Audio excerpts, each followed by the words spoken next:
Mouthwashing is an incredibly vivid game that I had the pleasure of playing through rather recently. A buddy of mine had bought it and was streaming it for a little, but in the 15 minutes or so that I was watching him play the game, I was so enthralled by the visuals, sound design, music, and storytelling that I had to stop watching the stream and play it for myself. And my god, was that a great decision. Mouthwashing is not only one of the best indie psychological horror games that I've played in a long while, but it's also my current personal favorite game of the year. And while I think it would be hard to put into words just how much I love this game, I wanted to take this video to talk about and break down the story, its main characters and their roles in it, as well as some of the symbolism and themes throughout the game, as well as just talk about why it works so well for me personally. I'm first going to go through the story of the game for anybody who doesn't really care about spoilers or for people who've already played the game, as it's personally one that I think will be a lot of fun to tell. I personally really like it.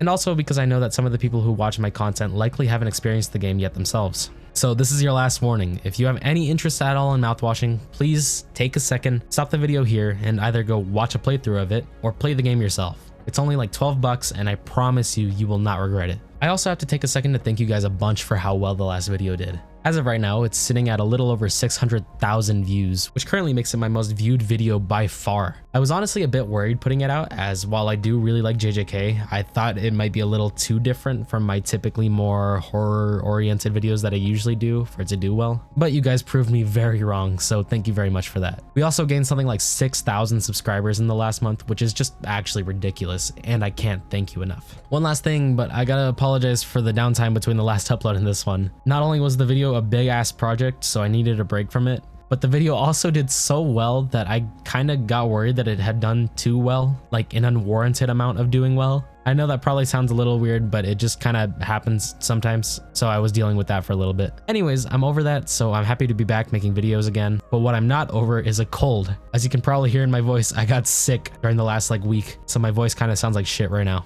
So I'm sorry about that. That might get a little annoying to listen to. But anyways, without further ado, allow me to tell the tale of Mouthwashing. The game opens up with a brief description of our ship and its crew, and perhaps what is the game's most iconic quote. However, this only becomes important throughout the course of the game. We are then immediately thrown into a situation where the ship tells us to divert our course to the left to avoid impact with an asteroid, but instead, we shift the ship's course to the right, setting us for a head-on collision with it. The ship's autopilot attempts to redirect us out of harm's way, but we override it with an emergency key. With nothing left to do, we leave the cockpit, attempting to navigate our way around the ship before being blocked by the ship's mascot, Polly, each time we turn a new corner. At last, we get a jump scare of a deformed version of Polly before this chapter ends. Who are we, and why did we seemingly try to doom our ship? Well, we're seemingly about to find out right now. 2 months after the crash, our crew, consisting of Daisuke, Swansey, Anya, and the current player character, Jimmy, are debating opening the ship's containers in search for something that may aid in helping their survival, as oxygen is running low and food even lower. The crew suggests getting the code scanner, an object that is essentially a keycard for getting around the facility, which is only to be held by the captain from the former captain of the ship. However, Jimmy asserts himself as the ship's new captain, stating that he'll solve the problem himself. We then get to meet the ship's now former captain, Curly, who was presumably the man responsible for the crash at the very start of the game. Curly, who is now in, let's just say, a less than stellar condition, needs to be constantly monitored and kept on painkillers, otherwise he'll start screaming and crying in agony. Anya once again refers to Curly as the captain, to which Jimmy shuts it down, saying that he needs to be worth the title. Acting on behalf of Anya, we force Curly's mouth open and feed him his painkillers, with some absolutely grotesque bits of sound design to pair with it. After taking care of Curly, Jimmy, once again showing off that famous hospitality of his, implies to Anya that Curly should be taking off his painkillers, one way or another. Anya cuts him off, questioning why Curly did what he did, to which Jimmy replies that it doesn't matter, as Curly had tried to take the whole ship down with him. Anya replies, "I have to believe our worst moments don't make us monsters, Jim," even in his case, before she ends up running off. After retrieving the code scanner from the cockpit, we gather with the crew to open the ship's cargo, but we don't get to see what's inside the ship yet. Jumping back to a week before the crash, we are now playing as Curly in the midst of a psych evaluation. Anya expresses her discomfort at having to do an evaluation for Jimmy next, so Curly offers to take it up instead. I also want you to note Anya's discomfort with Jimmy's presence even before he becomes the captain, as it will come back up later. Before we get to that though, we have to free Daisuke from this Looney Tunes ass scenario where he got locked in the ship's ceiling foam, before Jimmy suggests doing the evaluation in the cockpit. During the walk to the cockpit, the music slows to a halt, and we descend down a ridiculously long staircase, which ends abruptly with us falling off the edge. Although we were just playing as Curly a second ago, it's implied that this is one of Jimmy's many dream sequences. I've seen people debate whether or not this is Curly or Jimmy's dream sequence, but I personally believe this is Jimmy's, as seen by some of the symbolism in the objects in this dream sequence, but that's besides the point. We land in a room covered in liquid, with red stars and galaxies adorning the sky above us. A A sound reminiscent of a whale starts playing before sirens, broken ladders, and warning signs appear all around us. A sun starts rising in the distance, with the entire screen turning white before a singular door appears. Walking through it takes us to the cockpit, and we perform Jimmy's psych evaluation as promised. Afterwards, Curly asks Jimmy how he's feeling, to which Jimmy replies that he's happy with the amount of control he has in this job, but that he does feel like Curly is the one getting all the praise for the work they do. Jimmy notices that something is up with Curly, asking him what's up. Curly replies that, in spite of how good of a job he has and how proficient he is at it, he can't help but feel trapped with the lack of room to expand into other opportunities. In Jimmy's words, Curly has reached the highest rung of the ladder and is wondering if he's on the wrong ladder altogether. The two actually seem rather close here in spite of the inevitable animosity that Jimmy will eventually hold for Curly. Their talk is interrupted by a message from corporate which comes through to Curly, and with that, we cut away to the next chapter. This chapter opens with a flash of text saying take responsibility, a rather recurring motif of the game. And once again, playing as Jimmy, we're inside of the ship's cargo, with a lone TV sitting in the middle of the room. We can flip through channels, each with some weird vivid imagery, and also this one channel with a funny ass skeleton. The last channel is an advertisement for Dragon Breath mouthwash, and we cut back to reality. Back in the sorta present day, the crew discovers that the product that they would be transporting for over a year, and the product that they probably would have died for, was just mouthwash. Anya debates the medical applications of the mouthwash, but Swansey takes a swig from it, breaking 15 years of sobriety in favor of getting drunk quickly, encouraging Daisuke to get drunk with him before we come back to 6 days before the crash. The news that Curly had gotten during his talk with Jimmy was actually news of the crew being laid off as a result of the Pony Express going under. On his way to deliver the news to his crew, Curly is interrupted by the crew holding a surprise birthday party for him. The crew as a whole only gets one communal birthday, so this year they decided to use it to give Curly a surprise birthday party. Curly, of course, is the only one with authorization to actually make the cake for his birthday, so here we are making our own cake. When we sit down to give a speech, Jimmy asks us what's wrong, and Curly delivers the bad news, with everybody being pretty reasonably upset. The most upset of all of them, however, is Jimmy, who tries to portray the situation as one that is perfect for Curly, and one that he will only benefit from, which, while it may be true, isn't what Curly had intended, and truly isn't his fault. We cut our cake and cut back to the current day. Jimmy checks on Curly, who at this point is groaning and wailing loud enough for it to be heard throughout the ship since he hasn't been given his painkillers for the day. We then walk in on Anya and Swansey conversing in the cockpit. Jimmy asks if Anya has given Curly his painkillers yet, to which Anya replies that she hasn't. So after a bit of frustration from Jimmy, we set off to give Curly his meds. Before we give them to him, however, Jimmy gives a monologue to himself in front of Curly. Damn it, I know what everyone is thinking, the way they look at me. What do I even say? And then, what would she do? Here we are now, me in the driver's seat. Thanks for that. Open up. I hope these make you feel fucking better. There's a pretty good amount of baggage with this monologue worth unpacking, but we'll have to dive into that later. But please keep in mind that earlier, Anya confided to Curly that she's uncomfortable around Jimmy. And now, after walking in on Anya and Swansey conversing, Jimmy seems to have a growing sense of paranoia about what she may be saying about him, and even worse, that what she might be saying is true. Anyways, Jimmy gives Curly his meds, albeit with a bit of struggle, and we cut to the next chapter. The chapter begins with those haunting words, take responsibility once again. Curly is sitting at the crew's table, still bandaged up, with a cake in front of him. Jimmy and Curly converse about appreciating things that seem subpar or mediocre because they make the really good things, well, good. Curly sends us off to find a knife for the cake, and if you'll notice, the area surrounding them seems to be a lot more dilapidated than it is currently, which kinda says a lot. In case you haven't already noticed, the primary narrative of this game is conveyed through non-linear storytelling. And even though this does largely seem to be a dream sequence of sorts, it's worth keeping in mind that a lot of the things in the environment are accurate to portraying a state of the ship and crew that we will later see, whether it be in a more literal or metaphorical sense, just depends on the situation. We grab an axe from the cockpit, and upon re-entering the lounge, Curly is laying on the table. We go to use the axe on him and jump back to the present day. Daisuke is drunk off his ass from the mouthwash, so he tells us to take it away from him after lamenting his regrets in life. Meanwhile, Anya is also debating having some herself, but ends up suggesting to Jimmy that we can still salvage some of the medicine that had previously been blocked up by the ship's ceiling foam, determining that it's worth the risk of being sucked into space. We go to retrieve the fire axe from Swansey, who was absolutely hating that ship by the way, but in the process of handing it over, he breaks the screen in the ship, as we had seen in the previous dream sequence. After clearing the foam, we retrieve some isopropyl alcohol and painkillers, and upon presenting this news to Anya, she once again asks us to give Curly his meds, with Jimmy growing increasingly frustrated by this repeated request. Though I haven't mentioned it yet, Jimmy has had repeated and growing outbursts seemingly any time that he's asked to help a member of the crew out after he got the position of captain, which which is rather strange, given that during his conversations with Curly earlier, he hinted that he wanted to be given more of the credit for the work that had been done around the ship. Jimmy dismisses Anya and goes to give Curly his meds, with Jimmy once again monologuing to himself in front of them. This time, however, Jimmy seems to have a newfound respect for the responsibilities that Curly once bore, in spite of still replacing responsibility for the situation on him. It's a rather bizarre switch up from the disdain that he had been showing to Curly as recently as yesterday. He then gives Curly his meds in a much more peaceful manner than last time, and we cut to a time labeled 6 hours before judgment. Jimmy is taking cover in the cockpit from an enraged Swansey, and upon barring the door with some rope and a metal pipe, Swansey destroys the window, attempting to open the door before we cut to 2 days before the crash. Curly and Anya are conversing late at night, both being unable to sleep. Also, side note, but this section has one of my favorite songs in the soundtrack. The two of them talk about the serenity of the night screen on the ship and how much time they have left on their job, before Anya states something peculiar. Hey, why do you think the Pony Express put a lock on the medical room door but not in the sleeping quarters? Curly replies, I suppose for the same reason they put a lock on the cockpit. Safety.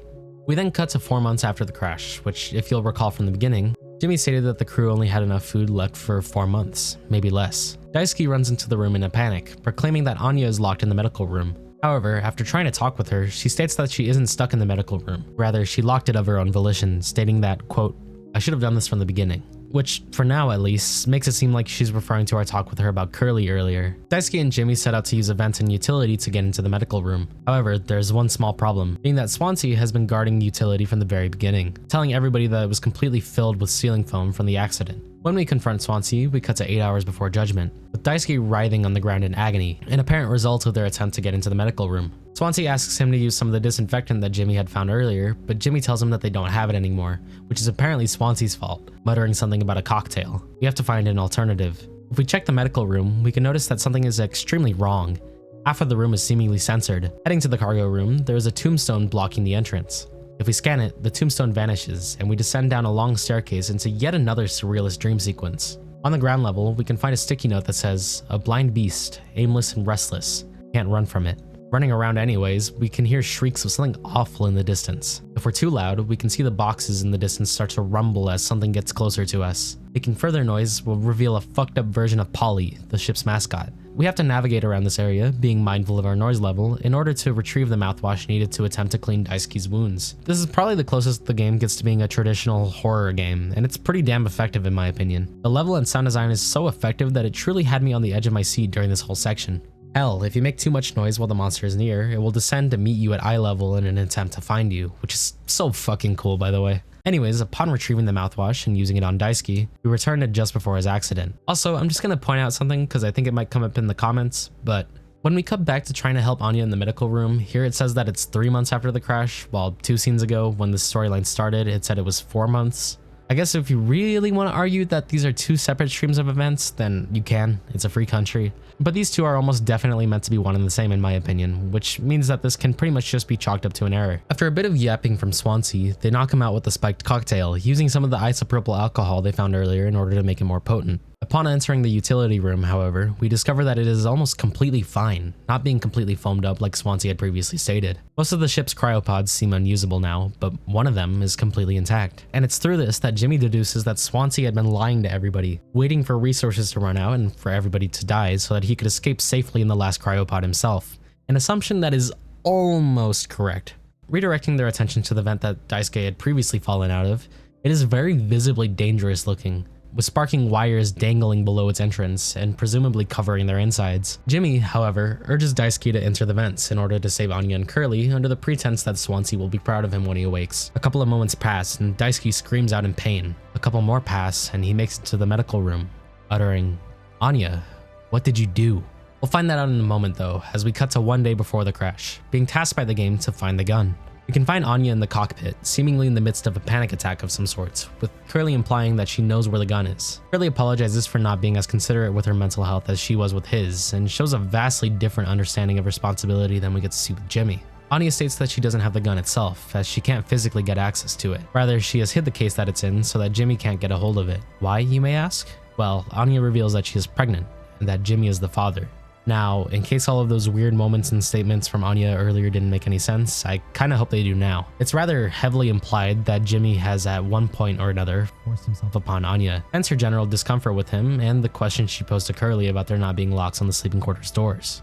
It's also why Jimmy was freaking out earlier in the game over Anya's private discussion with Swansey. Cutting back to 6 hours before judgment, Daisuke still isn't doing very well, with the mouthwash seemingly only serving to cause him pain as his wounds are too deep. Jimmy doesn't quite realize how fucked the situation is, but Swansey does, picking up the fire axe and giving one last nice speech to Daisuke before putting him out of his misery. Jimmy naively calls out Swansey for not giving him time to think, having deluded himself into believing that he could have saved Daisuke, but Swansey is having none of it. Jimmy calls him out on his plan to wait for everybody to die and use the cryopod for himself, even hinting that he had been scheming with Anya. Swansey, however, informs him that it was Anya telling him things, not the other way around, which in my mind kind of confirms the whole thing of Jimmy being a freak. He also states that he doesn't even want the cryopod as, quote, it doesn't matter anymore, before heading off on his own. Jimmy goes to retrieve the gun and finds it in the medical room, which is no longer censored, revealing that Anya had intentionally overdosed on pain medication. We take the gun from its case, and upon leaving the room, we are rushed by Swansey, which presumably leads into that scene from earlier where we're locked in the cockpit. Cutting back to the day of the crash, we get to see the truth behind what happened that fateful day. Curly encounters Jimmy, who, after being confronted by Anya, is rather upset with the situation and what will become of him when they meet their destination as a result of it. Rather than taking responsibility, Jimmy pins the blame for this on Curly, sets his mind on making sure the Tulpar never reaches its destination. Presumably only a little while later, the ship's sirens are blaring as we're headed for direct impact with an asteroid. Outside of the cockpit is Jimmy, who remains silent with his head in his hands, already having doomed the fate of the crew.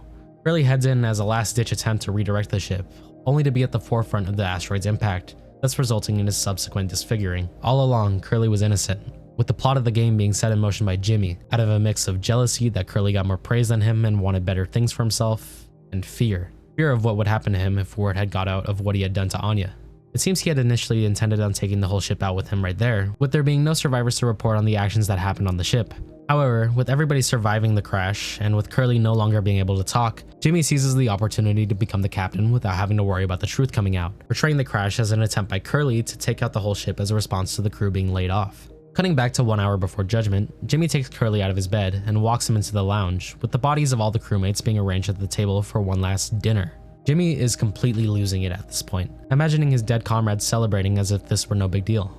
Jimmy then cuts off Curly's leg and gives a speech to him, one filled with jealousy, but still attempting to portray things like they are Curly's fault, even if nobody else is around to hear it. Jimmy, quote, forgives Curly, and states his intent to keep Curly alive, starting another dream sequence. The words "take responsibility" flash on the screen for what seems like the 1000th time at this point. Jimmy walks into the medical room and jumps down a pipe, same one that sealed Daisuke's fate. Traveling further into the vent, we see Daisuke, who vanishes before our eyes, leaving the vent in an ominous red hue. Heading even further into the vent reveals a sticky note with the phrase "no turning back now" on it. Navigating our way backwards through the vent, we can find some of Daisuke's belongings and a poster with the word responsibility inscribed on it. Despite the whole take responsibility thing, we once again walk away from it. Descending further into the ship, we can find Swansey, tied up with a gun being laid in front of him. Pulling the trigger takes us to this sort of weird mind battle between us and Swansey in a maze, where we must ward him off in order to avoid being chopped up. Shooting him 3 times takes us to presumably what were Swansey's actual last moments. Swansey gives what is genuinely a fucking beautiful monologue, one essentially summarizing his entire life, from being a drunkard to realizing that things needed to change, to improving his life and becoming an honest man,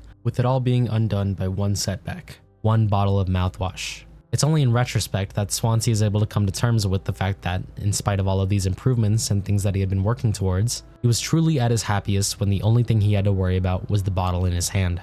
He also reveals here that the cryopod he had been hiding wasn't intended for himself, but rather for Daisuke, who Swansey had previously had a father-son type of affection for. Swansey calls out Jimmy on his selfishness, as if he hadn't projected his own selfish desires onto Swansey, he might have been able to see that he had been trying to save the kid.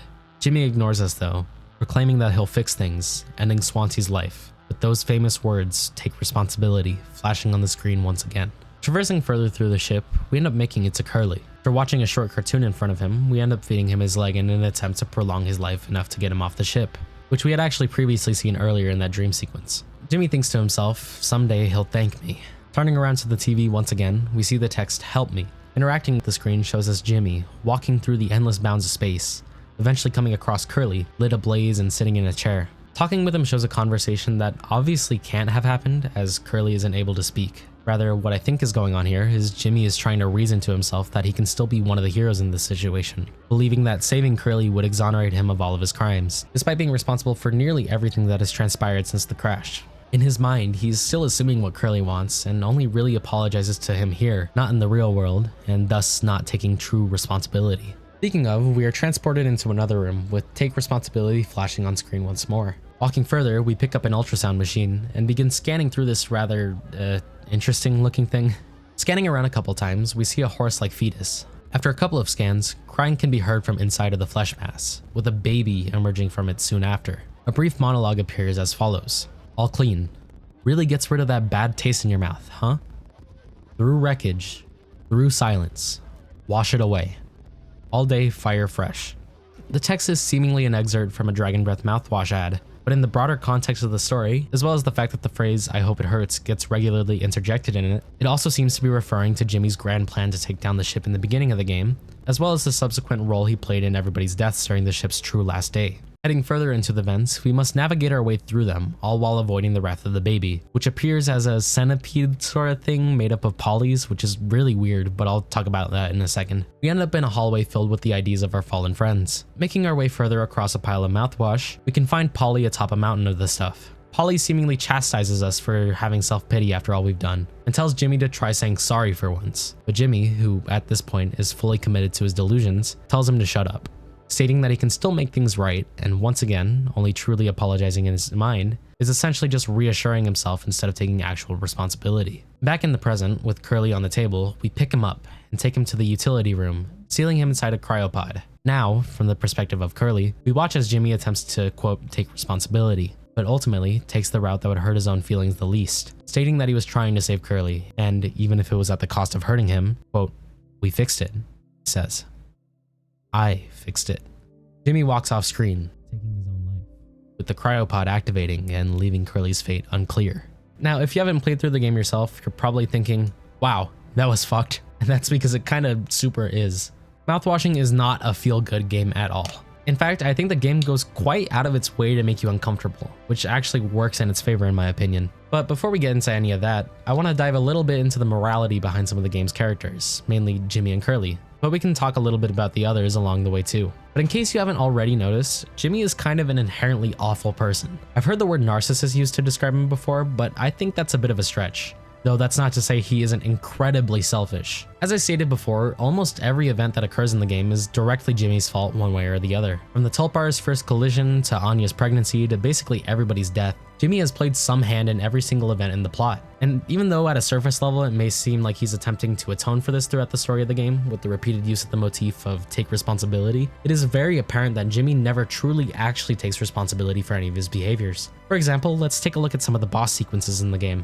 The closest that Mouthwashing gets to being a conventional survival horror game is during the various boss sequences, specifically against the horse when we're getting the mouthwash for Daisuke, Swansey in the graveyard just before his death, and the baby horse centipede thing near the end of the game. Although I'm gonna go ahead and group the horse and the baby together as they both seemingly symbolize very similar, if not the same things. It's no secret in the game that the company, the Pony Express, is, well, bad. Despite being a company where interstellar travel is seemingly easy enough to be profitable, the crew of the Tulpar are given very little actual liberty on their ship. The mere existence of the code scanner prevents most of the ship from having access to something as simple as even sweetener, which most of the crew expresses discontent with. The sleeping quarters don't have locks on them, disengaging the ship's autopilot in a dangerous situation docks the entire crew's pay, and the crew as a whole only gets one communal birthday. And on top of all of that, the crew gets let go in the middle of a job, with seemingly no safety net set up for any of them, aside from maybe Curly. It wouldn't be too bizarre for somebody to not like the company as a whole at this point, but that especially applies to Jimmy, who, on top of everything that has already been mentioned, as well as his previous envy of Curly's praise as the captain, seemingly has a mental breakdown at the thought of what he did to Anya getting discovered by the company. Let's not forget that when Curly told the crew they were being let go, while Jimmy was mad,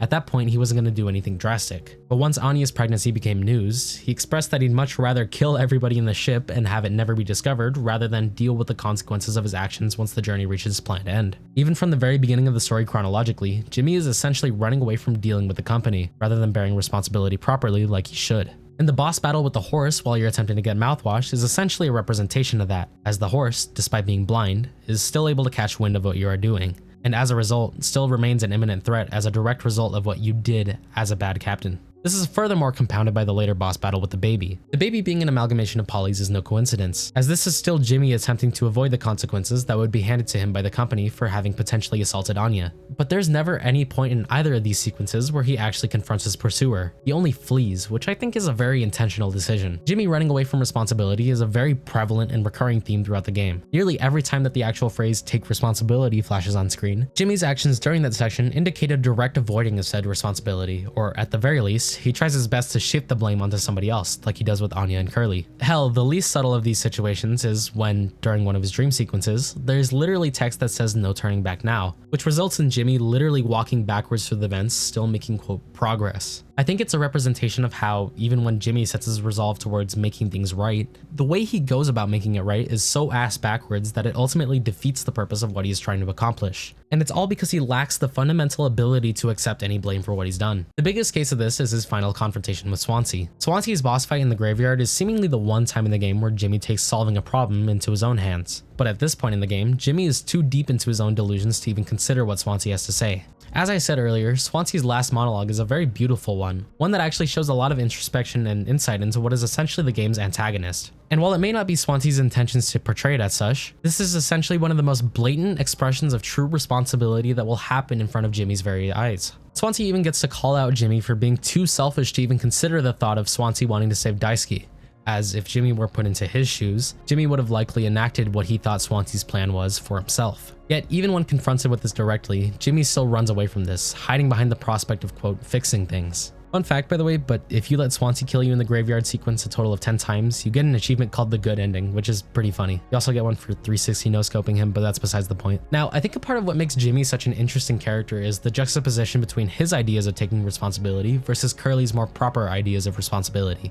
Although Jimmy tries to portray the crew's firing as something that Curly may have wanted, there is an implied deep camaraderie between Curly and the ship's crew. He's the only one that Swansey doesn't badmouth, even after the accident, and everybody else has the decency to still refer to him as the captain, even in his Baki-esque state. And this goes both ways, with Curly referring to the crew multiple times as his responsibility. When the news of Anya's pregnancy reaches him, he tells both Anya and Jimmy that they are his responsibility, and that they can all fix this together. For Curly, fixing this means standing alongside his crew and helping them as best as he can, bearing equal responsibility as not only the ship's captain, but as their friends as well. It's a responsibility that, no matter his unstress or worries, he will always bear up to. Not just because it's his job, but also because it's the right thing to do. On the complete opposite side of the spectrum, you have Jimmy, a man who, in spite of his previous yearning to be captain, groans his way through every request that his traumatized crew has for him. His outburst with Anya is very revealing, as despite the seeming meniality of the tasks bestowed upon him, he keeps track of them in his mind as these Herculean obstacles he begrudgingly conquered. And in the end, when he finally decides to, quote, set things right and take responsibility, not only has he already killed the rest of the crew in the act of trying to avoid said responsibility, but the man he saves is somebody who, in all honesty, may not even want to be saved at this point, though that's up to speculation. And during his last speech to Curly, when he changes his wording from "we fixed it" to "I fixed it" before killing himself, this one short string of actions is something that I think is indicative of Jimmy's entire character arc as a whole. He spent his whole time as captain running away from responsibility, viewing fixing things as band-aid solutions rather than the more concrete long-term goals that they should be. And when he fixed things with Curly, that was as much responsibility as he was comfortable with taking, so he takes the easy way out.